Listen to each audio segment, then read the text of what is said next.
ನಮಸ್ಕಾರ ವೀಕ್ಷಕರೇ. ಈ ಸಂಜೆ ವಾಹಿನಿಯಲ್ಲಿ ಧನುಸ್ಸು ರಾಶಿಯ ಆಗಸ್ಟ್ ತಿಂಗಳ ಮಾಸ ಭವಿಷ್ಯ ಯಾವ ರೀತಿ ಇರುತ್ತೆ, ಅಂದರೆ ಯಾವ ರೀತಿಯಾದಂಥ ಶುಭ ಅಶುಭ ಫಲಗಳನ್ನು ಕಾಣಬಹುದು, ಅದೇ ರೀತಿ ಯಾವ ದೇವ ಸ್ಮರಣೆ ಮಾಡಬೇಕು, ಮಕ್ಕಳಲ್ಲಿ ಏಕಾಗ್ರತೆ ಹೇಗೆ ಬೆಳೆಸಬೇಕು, ಅದೇ ರೀತಿ ಆರೋಗ್ಯವನ್ನು ನಾವು ವೃದ್ಧಿ ಹೇಗೆ ಮಾಡ್ಕೋಬೇಕು ಅನ್ನೋವಂಥದ್ದು ವಿಭಿನ್ನವಾದಂತಹ ವಿಚಾರಗಳ ಬಗ್ಗೆ ನಾನು ಈ ಮಾಸ ಭವಿಷ್ಯವನ್ನು ನಿಮಗೆ ತಿಳಿಸ್ಕೊಡ್ತಾ ಇದ್ದೀನಿ. ಧನುಸ್ಸು ರಾಶಿಯವರಿಗೆ ಅಷ್ಟಮ ಭಾವದಲ್ಲಿ ಗುರುವಿನ ಸಂಚಾರ. ಅಷ್ಟಮ ಭಾವದಲ್ಲಿ ಗುರುವಿನ ಸಂಚಾರ ಮಾಡಬೇಕಾದ್ರೆ ನಷ್ಟವನ್ನು ತೋರಿಸ್ತಾರೆ ಅಂತ ಹೇಳ್ತಾರೆ. ಏನು ನಷ್ಟವಾದರೂ ಆಗ್ಬೋದು.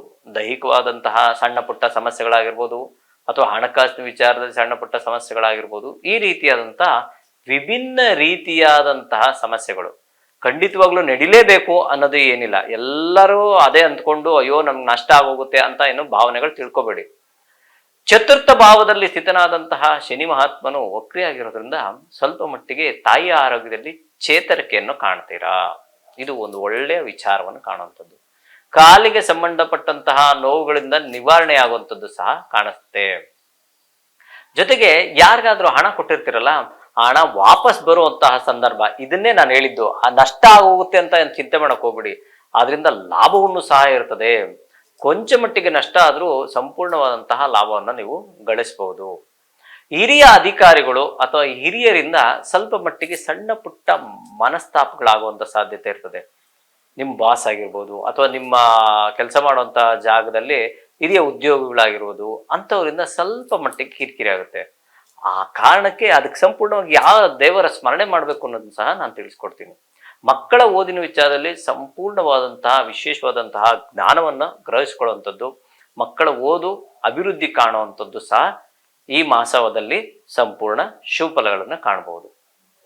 ಇನ್ನ ನಿಮ್ಮ ಒಂದು ವೃತ್ತಿಪರವಾಗಿ ತಿಳಿಸುವಂಥದ್ದಾದ್ರೆ, ಏನೋ ಒಂದು ರೀತಿಯಾದಂಥ ಚೇಂಜಸ್, ಅದರಲ್ಲೂ ಸ್ವಂತ ಬಿಸ್ನೆಸ್ ಯಾರು ಮಾಡ್ತಾ ಇರ್ತಾರೋ, ಸ್ವಂತ ವೃತ್ತಿ ಅಂತ ಏನು ಹೇಳ್ತೀವಿ, ಅಂತಹ ವೃತ್ತಿ ಕೈಗೊಂಡಿರೋರಿಗೆ, ಅದರಲ್ಲೂ ಪ್ರಮುಖವಾಗಿ ಈ ಶೈಕ್ಷಣಿಕ ವೃತ್ತಿಯಲ್ಲಿ ಯಾರಿರ್ತಾರೋ, ನಾವೊಂದು ಟ್ಯೂಷನ್ ಮಾಡ್ತಾ ಇದ್ದೀನಿ, ನಾನು ಯಾರಿಗೋ ಪಾಠ ಅಂದ್ರೆ ಒಂದು ಸಂಗೀತ ಪಾಠ ಹೇಳ್ಕೊಡ್ತಾ ಇದ್ದೀನಿ, ಯಾವುದೋ ತಬಲಾ ಪಾಠ ಹೇಳ್ಕೊಡ್ತಾ ಇದ್ದೀನಿ, ಅಥವಾ ನಾನೇ ಸ್ವಂತ ಒಂದು ಇನ್ಸ್ಟಿಟ್ಯೂಟ್ ನಡೆಸಬೇಕು ಅಂದ್ಕೊಂಡಿದ್ದೀನಿ ಅನ್ನೋರಿಗೆ ಸಂಪೂರ್ಣ ಶುಭಫಲಗಳನ್ನ ಕಾಣುವಂಥ ಸಾಧ್ಯತೆಗಳು ಹೆಚ್ಚಾಗಿದೆ ಈ ಮಾಸ.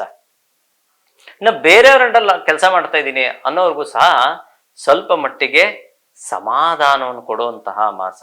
ಏನ್ ರೀತಿಯಾದಂತಹ ಸಮಾಧಾನವನ್ನು ಕೊಡುವಂಥದ್ದು ಅಂದ್ರೆ, ಹಣಕಾಸಿನ ಇಲ್ಲದೆ ಹೋದ್ರೂ ಸಹ ಒಳ್ಳೆಯ ಮಾತುಗಳಿಂದ ಸಮಾಧಾನ ಸಿಗುವಂತಹ ಮಾಸವಾಗಿರ್ತದೆ ಈ ಮಾಸ. ಸರಿ, ಇಷ್ಟೆಲ್ಲ ಇದ್ದಾಗ ಏನಾದ್ರೂ ಪರಿಹಾರ ಸಹ ಇರ್ಬೇಕಲ್ಲ. ಗುರುಗಳ ಸ್ಮರಣೆ, ಹನುಮಂತನ ಸ್ಮರಣೆ ಪ್ರತಿನಿತ್ಯ ಮಾಡಿದ್ದೇ ಆದ್ರೆ ಸಂಪೂರ್ಣ ಶುಭಫಲಗಳ. ಗುರುಗಳ ಸ್ಮರಣೆ, ಯಾವ್ದಾದ್ರು ನಿಮ್ಗೆ ಇಷ್ಟ ದೇವರುಗಳು, ಆ ಗುರುಗಳ ಹತ್ರಕ್ಕೆ ಹೋಗುವಂಥದ್ದು, ನಮಸ್ಕಾರ ಮಾಡ್ಕೊಂಥದ್ದು. ಎಷ್ಟೋ ಜನ ಏನ್ ಮಾಡ್ತಾರೆ ಗೊತ್ತಾ, ಯಾರೋ ಅವ್ರ ಮನಸ್ಸಿನಲ್ಲಿ ಒಳ್ಳೆ ಗುರುಗಳು, ಇವ್ರು ನನ್ನ ಜೀವನದಲ್ಲಿ ಗುರುಗಳಾಗಿದ್ದಾರೆ, ಎಲ್ಲ ಮಾರ್ಗದರ್ಶಕಗಳು, ಅವ್ರಿಗೆ ದಿನನಿತ್ಯ ಫೋನ್ ಮಾಡೋಂಥದ್ದು, ವಾರದಲ್ಲಿ 2 ದಿವಸ ಫೋನ್ ಮಾಡೋಂಥದ್ದು, ಅಥವಾ ಅವ್ರನ್ನ ಭೇಟಿ ಮಾಡೋಂಥದ್ದು ಮಾಡಿದ್ದೆ ಆದ್ರೆ ಖಂಡಿತ ಒಳ್ಳೆ ಫಲಗಳನ್ನ ನೀವು ಕಾಣ್ಬಹುದು. ಪ್ರತಿ ಗುರುವಾರ ಗುರುಗಳ ದೇವಾಲಯಕ್ಕೆ ಹೋಗಿ ಬರುವಂಥದ್ದು, 5 ಪ್ರದಕ್ಷಿಣೆ ಹಾಕುವಂಥದ್ದು, ಇದು ಸಹ ಸಂಪೂರ್ಣ ಶುಭಫಲಗಳನ್ನು ಕಾಣ್ತೀರಾ. ಆ ಕಾರಣದಿಂದ ಎಲ್ಲ ಧನುಸು ರಾಶಿಯವರಿಗೂ ಪರಮಾತ್ಮ ಆಯುಷ್ಯ, ಆರೋಗ್ಯ, ಸಂಪತ್ತು, ನೆಮ್ಮದಿ ದಯಪಾಲಿಸಲಿ ಅಂತ ನಾನು ಬೇಡ್ಕೊಂತೀನಿ. ಧನುಸು ರಾಶಿಯವರಿಗೆ ಶುಭವಾಗಲಿ.